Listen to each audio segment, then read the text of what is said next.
It is traditional that the candidates not appear on the floor of the convention during the period preceding their nomination or their defeat. This tradition was broken back in '52 when Senator Kefauver appeared. He got considerable criticism when his appearance with his then 91-year-old father set off a 20-minute demonstration for him. Adlai Stevenson is an unannounced candidate, but the Kennedy forces seem to think it was rather poor taste for him to appear here at the hall last night, although he is a member of the Illinois delegation.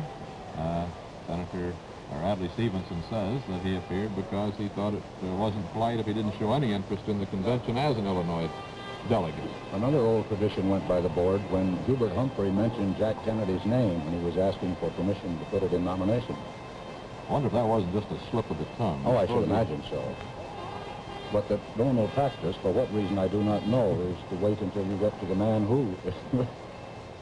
I don't think those papier-mâché models of Senator John Kennedy do him justice, do you? No, from this distance, I would say no. The curious atmosphere around that Kennedy headquarters for the last 2 or 3 days. Already it's taken on a sort of presidential aura, you know. Everyone's speaking very softly and rising when the senator enters. It even seems to be true of this demonstration. It just seems to me that this is sort of a perfunctory parade. Let's get it over with and get on with the business and down to the campaign.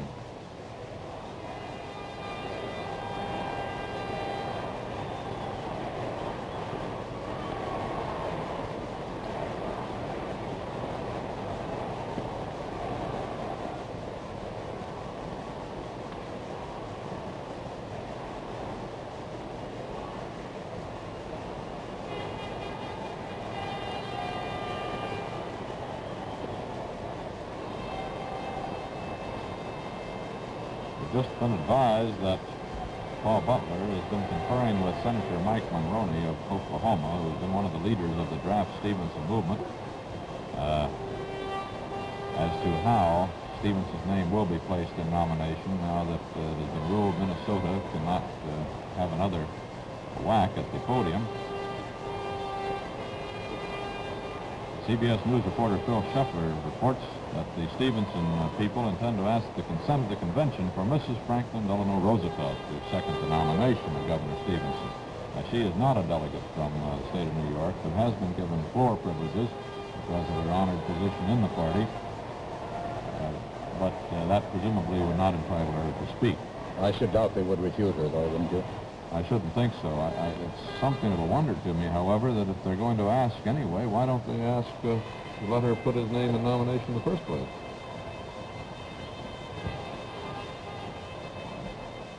Certainly Mike Mulroney, who has been masterminding this campaign for Kennedy, is one of the hardest working men I have ever seen at any convention. The stamina of these managers astonishes me.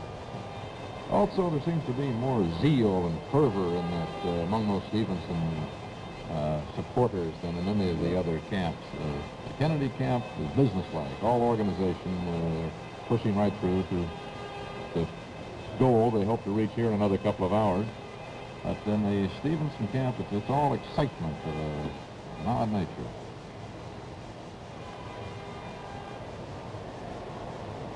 Caught a glimpse there a moment ago of Governor Averell Harriman, former governor of the state of New York, at the platform. He's going to make one of the seconding speeches, isn't he? Yes, he is, for Kennedy, and there he is with Leonard Wrench. In just 2 minutes now, I must call on for the seconding speeches. So please start clearing the aisle so that these distinguished Democrats can be heard.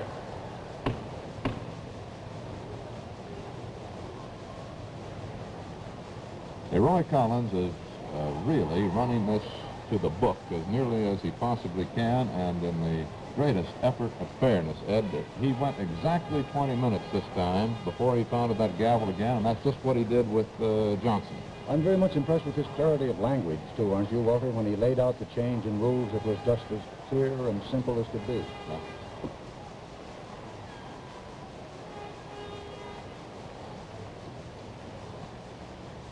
I've got a Texas Once Kennedy banner down there.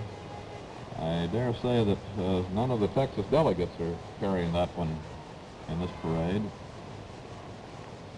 Johnson's had any wavering support anywhere. It certainly hasn't been in his home state of Texas. He's had a little difficulty with his own state organization down there. There's this the liberal Democratic wing based in Houston, Texas, that hasn't been in Johnson's camp, but all the delegates out here are wholeheartedly for their man. LBJ all the way. If it is a Texan carrying that banner, he probably won't go home. Turn to your places.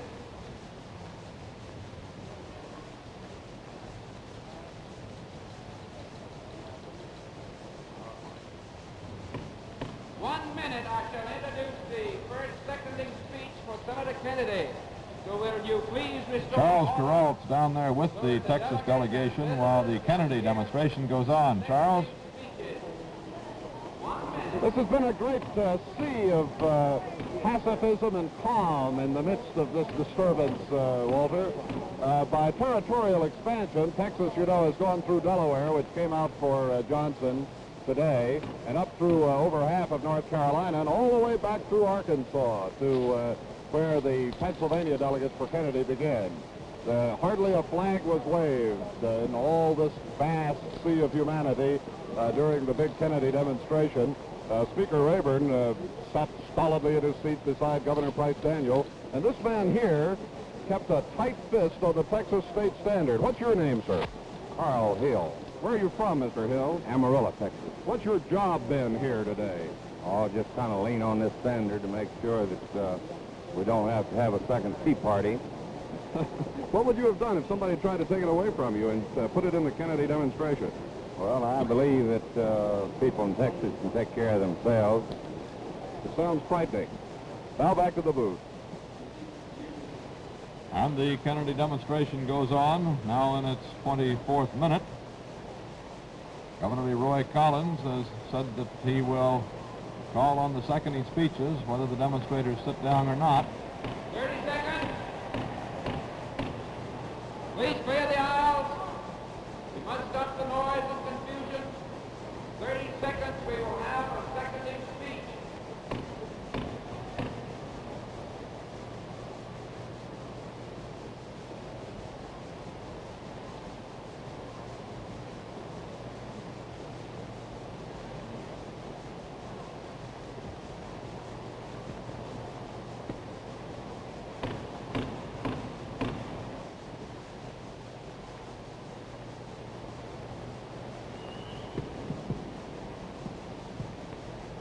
Ladies and gentlemen, may I have your attention, please?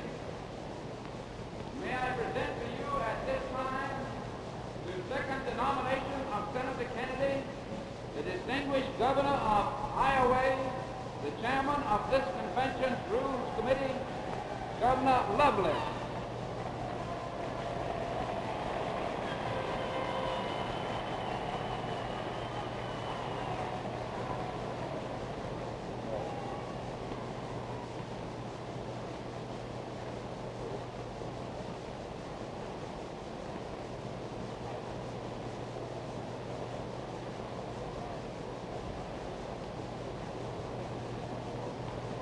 Mr. Chairman, fellow Democrats, farmers and merchants of my state of Iowa need help. Farmers and merchants of this nation need help. They are not interested in 4 more years of the party of Benson and Nixon. They want a Democrat in the White House, someone who cares, someone who believes in higher farm income and full parity price. They're not so much concerned about how a man voted in the past as they are about how he will act in the White House. They are not interested in what church he attends on Sunday, but what kind of leadership he provides for the rest of the week.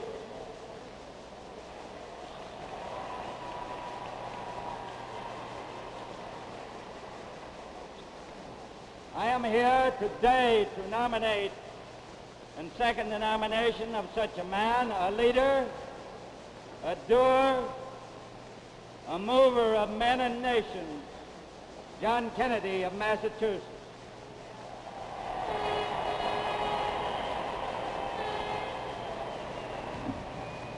Neil Strasser is down on the floor with Senator Monroney. Come in, Neil. I next recognize for a brief seconding speech. This is Senator Monroney of Oklahoma, one of the chief organizers of the Draft Stevenson movement. Senator, do you think you can hold Senator Kennedy on this first ballot? Well, I don't think Senator Kennedy can hold Senator Kennedy. I think the first ballot blitz has failed. I think the demonstration last night pretty well proved that. And the desperate effort of the Kennedy people now to rally second ballot strength would indicate to me that they have practically given up, but not quite, on hoping to reach the magic 761. Our figures will show them somewhere around 78 to perhaps 100 votes short of the nomination on the first ballot, including possible switches. Do you think Adlai Stevenson can get the nomination, and on what ballot? I think the convention is moving toward Adlai Stevenson. I think he is the candidate most desired by the convention, as demonstrated last night. What is logical and is going to happen if the convention will not be blitzed? If it is blitzed, why then, of course, we finish the football game practically before it started. In other words, we see one kickoff and one run, and the whole game's over. This is not what the people of America wish to see. Senator Monroney, what procedure will be followed in nominating Adlai Stevenson? He'll be faced in nomination, according to President plans, by Senator Eugene McCarthy of Minnesota. He'll be seconded by Governor Lehman of New York, by Lieutenant Governor Glenn Anderson of California, by Lieutenant Governor of Kentucky, Wilson White. Thank you very much, Senator Monroney of Oklahoma. Now back to the booth. Governor-elect Terry Sanford of North Carolina is now making a seconding speech for Kennedy.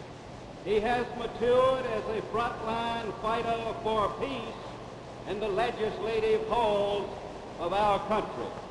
He has matured as a frontline fighter for democracy by demonstrating that he can get across the message of militant democracy in all parts of the country.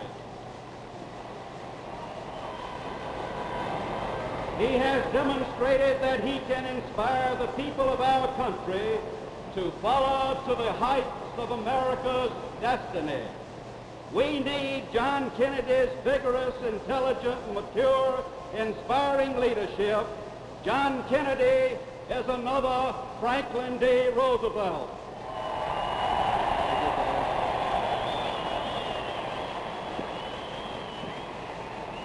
For the next seconding speech, I present to you the Honorable Edith Green, Congresswoman from the state of Oregon.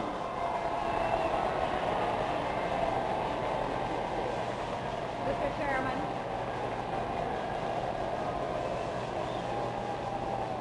Mr. Chairman, distinguished guests and delegates, amid the tumult and the shouting of a great national convention, there is seldom the time or the place for quiet reflection by the delegates on the solemnity of their decision.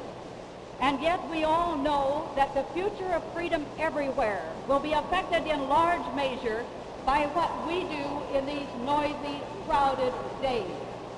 Last night, we Democrats made noble pledges to the American people. And as a member of Congress, I want to see the realization of those noble pledges. I want to see those schools built. I want to see those slums cleared. I want to see medical research expanded. I want to see every pledge become a program of action. Under John F. Kennedy's leadership, I am convinced that this will be done. And as a legislator, I know that we in Congress cannot translate such programs into facts unless we have a driving, imaginative, tenacious leader in the White House. Drive, imagination, tenacity, leadership, that describes John F. Kennedy.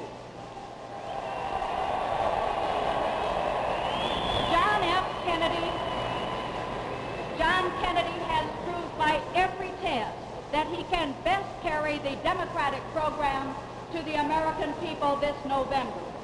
And through the primaries, I saw him grow steadily in strength and purpose as he campaigned in the hills of West Virginia and as he talked to the people in my own state of Oregon.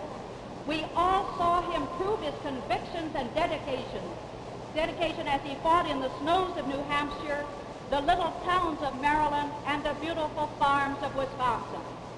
Not only I, but the millions of Americans who voted for John F. Kennedy are seconding the nomination tonight of that great leader, that great American, Senator John Kennedy.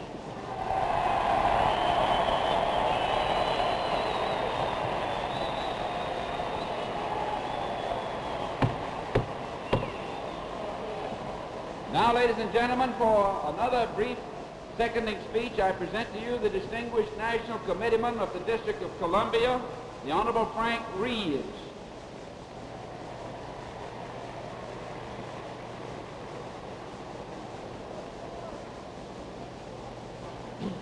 Mr. Chairman, fellow Democrats, with the adoption last night of our historic platform for 1960, this convention demonstrated that our party is responsive to the demands of this jet age.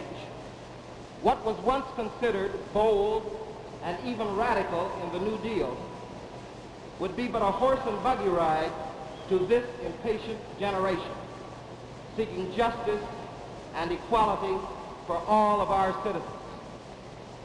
Boldness must be the course of America, and bold must be its leader. In John F. Kennedy, we offer a bold man who survives and triumphs. He was bold to take his cause to the people in the primaries and in the state convention, and he triumphed. I know, because I campaigned for Hubert Humphrey. He was bold to answer challenges of revered leaders of his party, and he triumphed.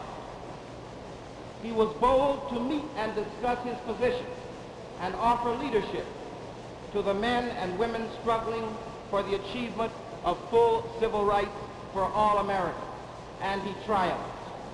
He will be the first Democrat in the 20th century to be nominated solely on the basis of his bold and effective appeal to the rank and file Democrats, and he will triumph in November.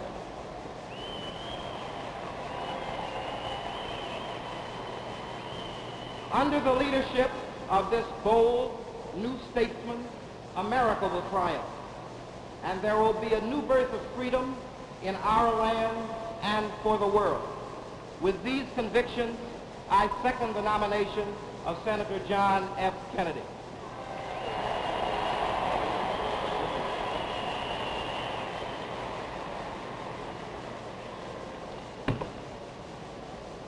Now, ladies and gentlemen, may I present for another brief seconded speech one of the most distinguished Democrats in all of our history. I could list offices he has held, but it would take entirely too much time on this occasion. May I present to you the Honorable Averell Harriman, former Governor of New York.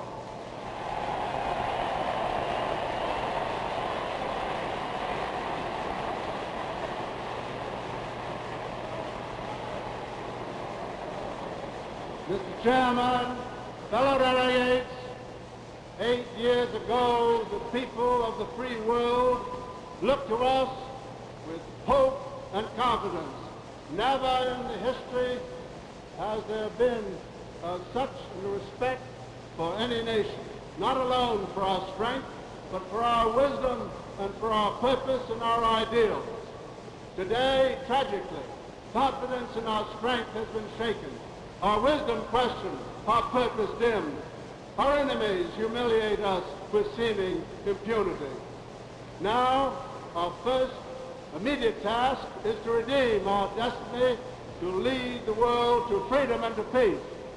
2 Democratic presidents brought us to that high position of world prestige, Franklin D. Roosevelt and Harry S. Truman. My friends, they reached the hearts of men the world over because they showed concern for people here at home. Now we are about to nominate and soon to elect such a man again. Now, wherever Senator Kennedy has gone, the American people have been stirred by his courage, his direction, his concern for their needs. He has demonstrated his understanding of America's role in the world. He has shown the indispensable capacity to make up his mind and to act.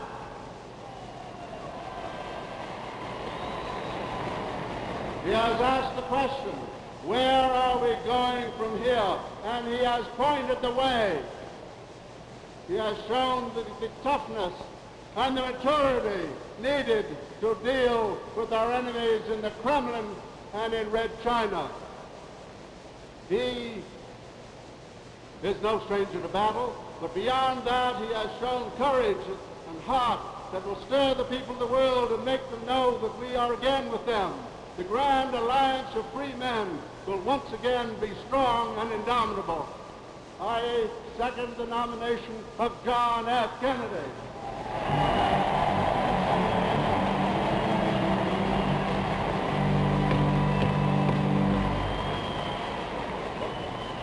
Ladies and gentlemen, for the last brief seconding speech of Senator Kennedy, I introduce to you now that young but very distinguished governor of the state of Oklahoma, Governor Edmondson. Governor Collins, and my fellow Americans. How will our efforts at this convention of 1960 be recorded in history? All of us can agree that our primary task is to select a nominee who can win in November and lead the peoples of the free world in the years to come.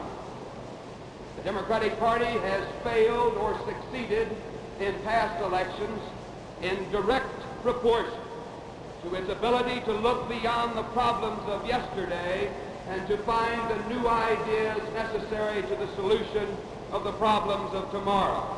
That is our greatest tradition, the tradition of new ideas. Our periods of greatness have been marked by inspired leadership, leadership that overcomes the resistance to change, imaginative leadership that challenges the thinking of all and revitalizes the efforts of the nation. Our party's record is one of greatness. In its pages are recorded accomplishments that stand second to no other political party. Of this record, we can be justly proud. They provide not only the inspiration, but also the blueprint for formulas of the future. The people of the United States, particularly the younger people, are hungry for a presidential nominee who will speak not only of past accomplishments, but will also emphatically and precisely offer the formula for the future. Senator Jack Kennedy has certainly contributed to this record. But more important for today, he looks not at the past, but rather to the days ahead with vision, perception, and courage. As standard bearer of the Democratic Party of 1960, Jack Kennedy is the only man who has already proved that magnetic appeal in the election booths. All of us, each and every one, not only here but throughout this nation, young and old, can carry his banner with pride through the election and to our goal, victory in 1960. And it is with this feeling of pride that I second the nomination of the next President of the United States, Jack Kennedy. Time now for Fred Davis and something new from Westinghouse. It's reading out loud to children, Walter. Westinghouse Broadcasting Company thought this old custom could add so much to family life today that they produced a series of 15 half-hour television programs called Reading Out Loud, in which well-known people read to young children, and they love it. So this is a river. The river. Julie Harris. And you really live by the river? What a jolly life. By it and with it and on it and in it, said the rat. Moving his tail slowly from side to side. Harry Belafonte. There's a little thing that I ask. What I want you to do is to bring me Mr. Snake alive. He would build a calabash. You know what a calabash is?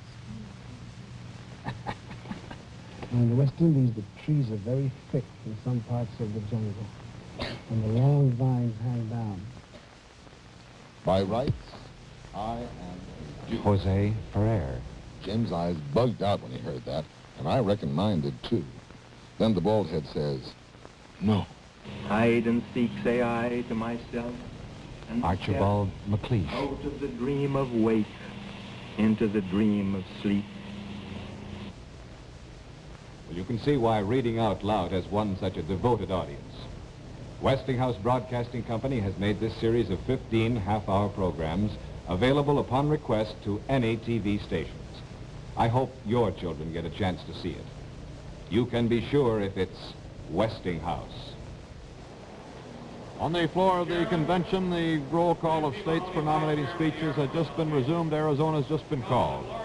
Nomination, and a just preceded us, it is our honor, on behalf of all Toronto State of the Union, to pass.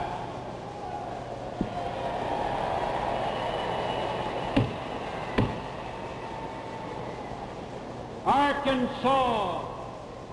Chairman Tom Harper, Chairman of the Arkansas delegation. The delegate is recognized. Mr. Chairman, Arkansas is for Johnson all the way.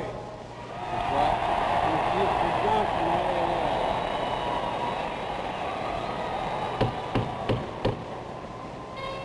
At this time, Mr. Chairman, because of our great respect and admiration for our distinguished junior senator, Arkansas cheerfully yields to our gracious sister state of Florida that his name may be placed before this convention. Thank you, Mr. Chairman.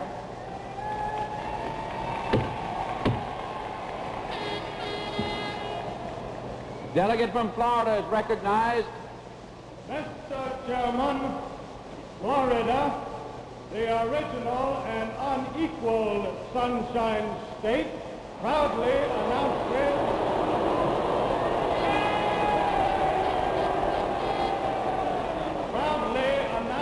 the presence on the platform of its distinguished and beloved senior senator, Cussard Holland, for the purpose of making a nomination. Will you clear the hall of all banners of previously nominated candidates? It isn't fair, it isn't right, it isn't consistent with the rules for banners for previously nominated candidates to be maintained in the hall. Please clear the aisle.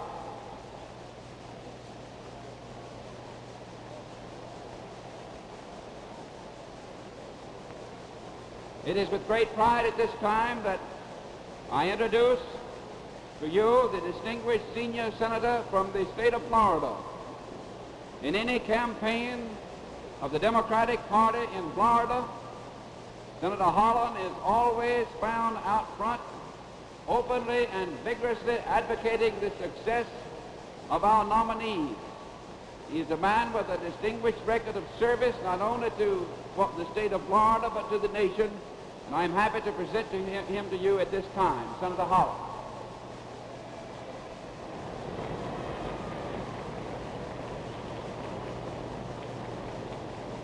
Mr. Chairman, fellow delegates, and my fellow Democrats. Excuse me just a minute. But we must break up this congestion here around the Massachusetts Standard. You are directly between the chair and the delegation from Florida. And it is most difficult for that delegation when this congestion exists here around the Massachusetts Standard. Will you please break up this congestion in here?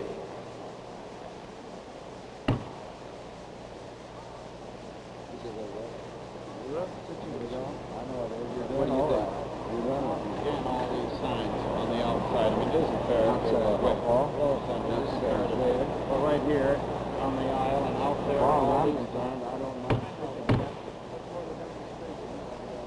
I can still see many signs and banners for previously nominated candidates. Now, in a spirit of fairness and in consistency with the rules, please lower all of the signs for previously nominated candidates. Spencer Holland, who was waiting there to give a nominating speech for Senator George Smathers, the junior senator from Florida, is at 68 years old and with 14 years seniority in the Senate, somewhat a senior in Florida politics, to the chairman of this convention, Leroy Collins, and he just gave a fatherly pat on the back to Collins and told him he was doing all right as chairman of this meeting. Walter, I continue to be amazed at the professional skill of these Kennedy people. Did you notice in their series of seconding speeches, they took every criticism that has been made of Kennedy, except the character of his father, dealt with them one after another. The contention that he couldn't win the Negro vote, the Catholic issue, his maturity, the record of Kennedy on farm voting, one, two, three. Chairman, Very skillful. fellow delegates, and my fellow Democrats, I bring you warm greetings from nearly 1.5 million registered Democrats of Florida, the Sunshine State. May I say first that we Florida Democrats are exceedingly proud of the fact that our distinguished governor, Honorable Leroy Collins, presides over this historic convention as its permanent chairman.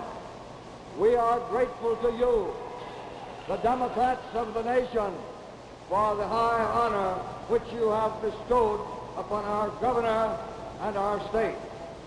And now, Mr. Chairman, I speak for all members of our delegation and for all Florida Democrats who, as loyal Americans and citizens of the fastest growing state in the Union, wholeheartedly support the nomination which it is my high honor to make, as we offer to the Democrats of America as their nominee for president our state's favorite son, my beloved colleague, Senator George A. Smathers.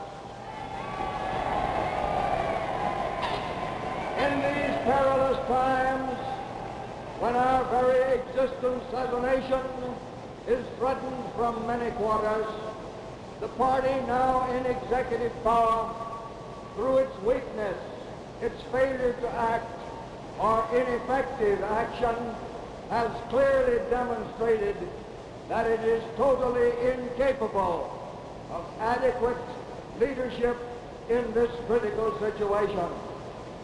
During the past 7.5 years, we have seen our position of unquestioned cultural, industrial, financial, and military leadership among the nations of the world so deteriorate that now we are on the defensive in many areas, even at our very doorstep. Our citizens are anxious and even distressed above every other value we need in this nation, restored to confidence in our leadership, in ourselves, and in our high national purpose and destiny.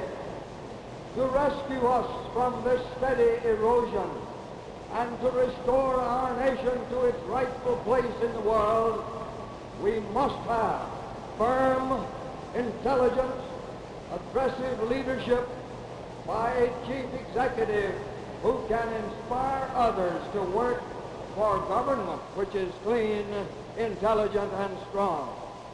We offer to the Democrats of America, Mr. Chairman, a man who by training, temperament, experience, and outstanding ability is well qualified to provide such needed leadership.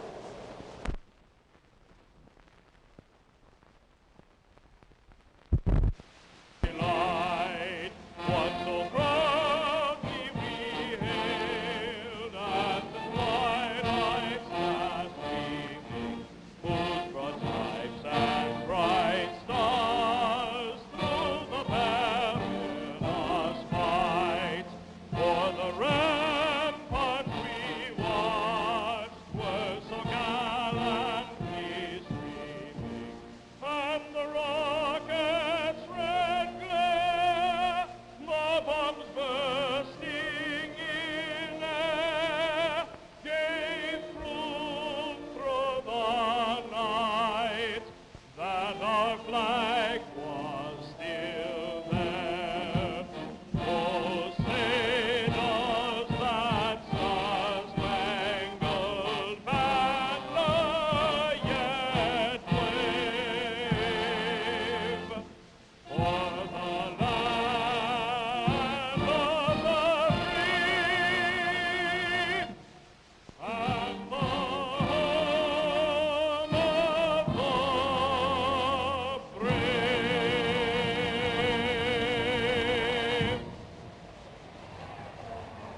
so, Senator John Fitzgerald Kennedy, 43 years old, of the state of Massachusetts, is the Democratic nominee for the presidency of the United States by order of this convention in Los Angeles. We have a report from CBS News correspondent Bill Downs regarding the vice presidential selection that must be made now by Senator Kennedy, since he says he will take that traditional role of naming his running mate, will not throw it open to the convention. Bill Downs says that spokesman for the senator says that talks are underway, will continue throughout this night on the question of the vice presidential running mate. The spokesman says that Senator Kennedy already has discussed the vice presidential possibilities with Governor DeSalle of Ohio, Governor Lawrence of Pennsylvania, Mayor Wagner of New York City, and Mayor Daley of Chicago. Those were the leaders of the big states that put him across for this presidential nomination, and also Governor Herschel Lovelace of Iowa, who has been mentioned as a possibility for the nomination. The spokesman adds that no discussions have taken place with Senator Symington or Adlai Stevenson. Ed, did you note, as I did, that Senator Kennedy seemed to be quite deliberate in not mentioning Adlai Stevenson among those whose position he appreciated tonight? I did indeed. It seemed to me the omission was obvious and probably calculated. I was also impressed by the fact that he said, again, this is typical of him, this firm, direct approach. He said, I will be worthy. Not, I will try to be worthy or anything else. It's a direct affirmative statement. I would think that perhaps if his omission of Adlai Stevenson among those whose sentiments he understood tonight was deliberate, it probably was because Stevenson was never an avowed candidate, and the Kennedy forces always felt that this last-minute draft Stevenson drive was somehow or other below the belt. Ed, I'll come back in just 1 minute, but right now, time for Betty Furness and something new from Westinghouse. Well, my news tonight, Walter, is from Canton, Ohio, where another of our Westinghouse Total Electric Gold Medallion homes has just opened. This particular home was designed for Westinghouse by noted architect Jack Morse and features this crow's nest in the family room. Mr. Morse has taken advantage of many unusual and beautiful ideas in lighting this home. For instance, most of the switches in this house are these beautiful fashion plate switches, where the touch of a finger turns lights on or off.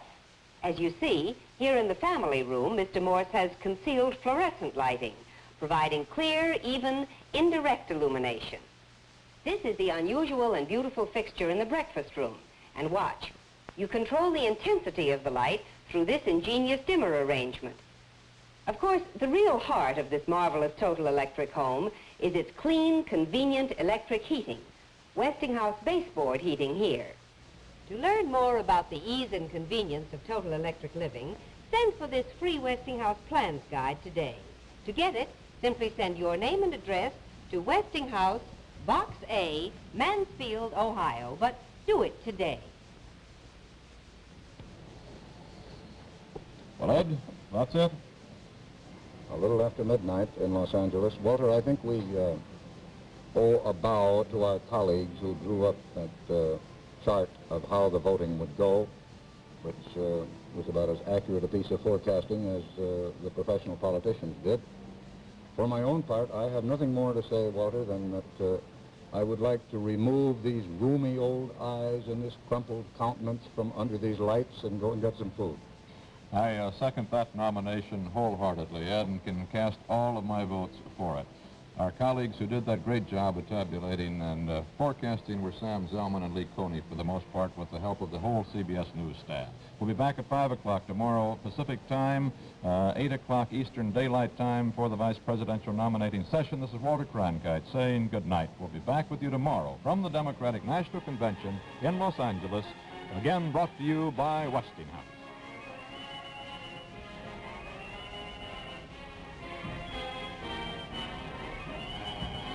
Westinghouse, where new ideas mean better electrical products for your home, for industry and defense.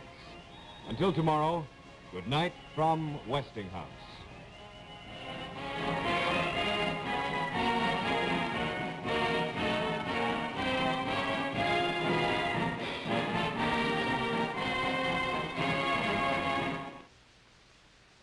Because of today's broadcast of the Democratic National Convention, a number of local and network programs were not seen at their regular times. The network programs included the Douglas Edwards News, Reckoning, Men into Space, The Millionaire, I've Got a Secret, and the United States Steel Hour. All programs will be seen as usual next week.